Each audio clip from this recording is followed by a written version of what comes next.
At the beginning of 1980, Todmorden was a little-known West Yorkshire mill town. But before the year's end, the town would be associated with one of the stranger stories in British UFO history. For something you only read about or seen on television, and suddenly,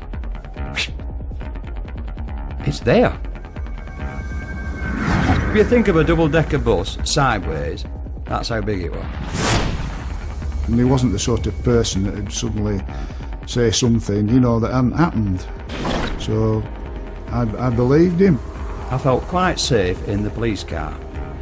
Now if somebody got out of it, I'd be bloody scared.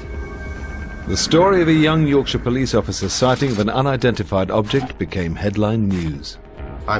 In all, 6 separate police officers had witnessed strange phenomena that night. But it was Alan Godfrey's story which caught the attention of both the local press and UFO investigators, many of whom descended on Todmorden in the wake of the sighting. In 1980, Jenny Randalls headed British UFO investigation group Bufora. She was born near Todmorden and has written about British UFO sightings for over 35 years. The Alan Godfrey experience, when it happened, came at the culmination of a whole series of events during the preceding 3 or 4 months that had been occurring in and around that area. They've been getting stranger and stranger. After Alan Godfrey's sighting in Todmorden, he claimed to have lost some 30 minutes in time. The only physical evidence of his encounter, a damaged boot and a sketch he'd made at the time. In an attempt to find out more, UFO investigators suggested a radical idea.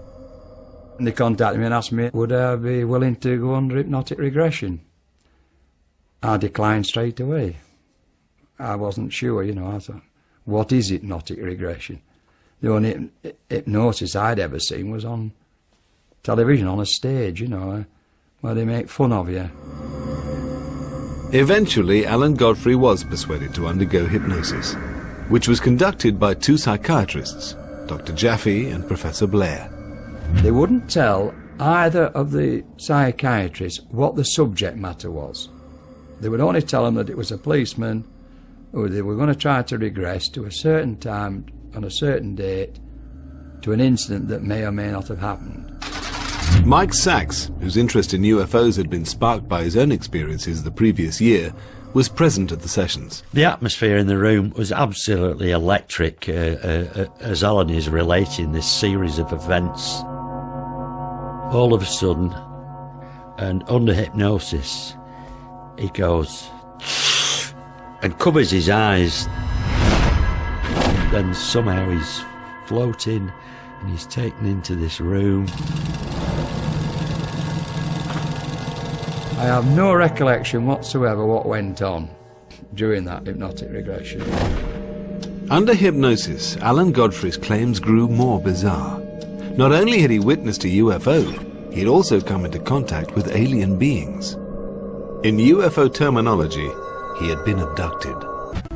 The investigators also discovered a connection to another unsolved local mystery, one they believed could have extraterrestrial origins. 6 months before his UFO sighting, Alan Godfrey and colleague Malcolm Agley had received a call about a body found at a local coal yard. He received a radio message that found a body at Todmorden railway station, so I attended with PC Alan Godfrey. Well, someone instinctively tells you there's something not right. You know, you come across dead bodies all the time, it sounds like, but you do. And he was lying on his back, just staring up into the sky. There's no disturbance of the call, you know, to say how he got there. I just can't explain it at all. And it was being treated as a crime scene. I think everybody at that stage thought it was a crime. That's how obvious it was. Why would a man climb a stack of coal, lie down on his back on top and die? The body was that of a Polish emigre named Zygmunt Adamski, a former miner who'd moved to the UK after the Second World War and had settled in Wakefield, 20 miles from where he was found.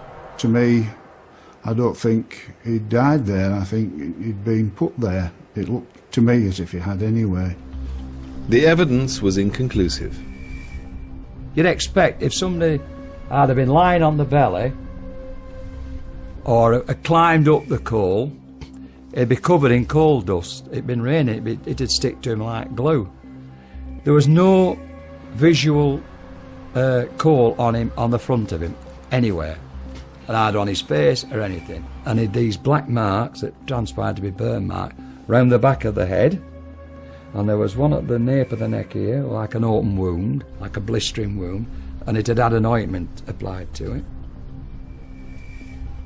We just thought it was strange, you know, that he had these injuries and this sort of green ointment, which looked nothing I've seen before at all, you know. It just seemed strange and a bit unnatural, really.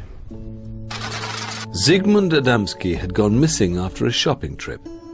There was no suggestion that he'd planned to disappear, and he was known as a loving family man with no obvious enemies. The autopsy confirmed that Adamski had died of a heart attack. Coroner James Turnbull was mystified, not least by the strange substance found on Adamski's burns. We had the substance analysed, and the toxicologists and the scientists couldn't come up with any answers to what it was. And we came up against a blank at every line of investigation. This was one of the most puzzling cases that I've come across in 25 years. If somebody proved to me that UFOs exist and that there was one around there at that time, and that in some way we could associate it with this case, then perhaps I might say I'd only raise half an eyebrow. Whatever the truth behind Adamski's death, which remains unsolved, Alan Godfrey's association with it was to turn him into a UFO celebrity.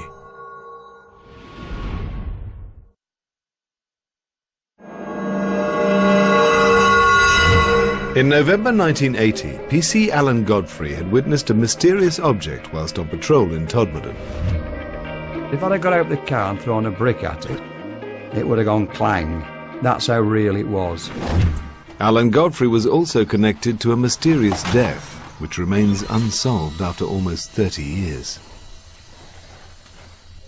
Zygmunt Adamski had gone missing in June 1980. His body had been found 5 days later, lying on top of a coal heap in Todmorden. At the inquest, Coroner James Turnbull was mystified, recording an open verdict and even suggesting a link with UFOs. I did nearly 27 years in the police, and it's the one thing that I've never really got to the bottom of, and it is bizarre, and it's always been there at the back of my mind. There's just no explanation for it at all. Nobody has ever been charged in relation to the death of Zygmunt Adamski, and the strange ointment which covered his burns has never been identified. To this day, we don't know whether or not there actually is any connection with the Adamski death. The case is still unsolved. They've never found out how his body got onto the top of that coal heap. Some UFO researchers looked at all the pieces of the puzzle. You know, the fact that he was put on a coal tip, and how did he get there? It's mysterious. And they just jumped to the most massive of conclusions, that, you know, the only explanation must be that he's been abducted by aliens and something's gone wrong. The Adamski story was picked up by Sunday Mirror journalist John Sheard. Although more used to covering Northern Ireland and the trial of the Yorkshire Ripper, he recognised the opportunity for an exclusive. I sat down and tried to write it as straight as I could. I didn't want it to sound over-sensational, because it was already a very sensational story. What I didn't know was that when it hit the streets that Sunday, as the front page lead, was the incredible reaction that would happen. I'm talking about literally thousands of letters, hundreds of phone calls. I began to realise that this was a story that, even though I was still a bit iffy about it, had gripped millions of people throughout the world. John Sheard soon discovered PC Alan Godfrey's involvement with the Adamski case, and the later claims made under hypnosis that he'd been the subject of an alien abduction.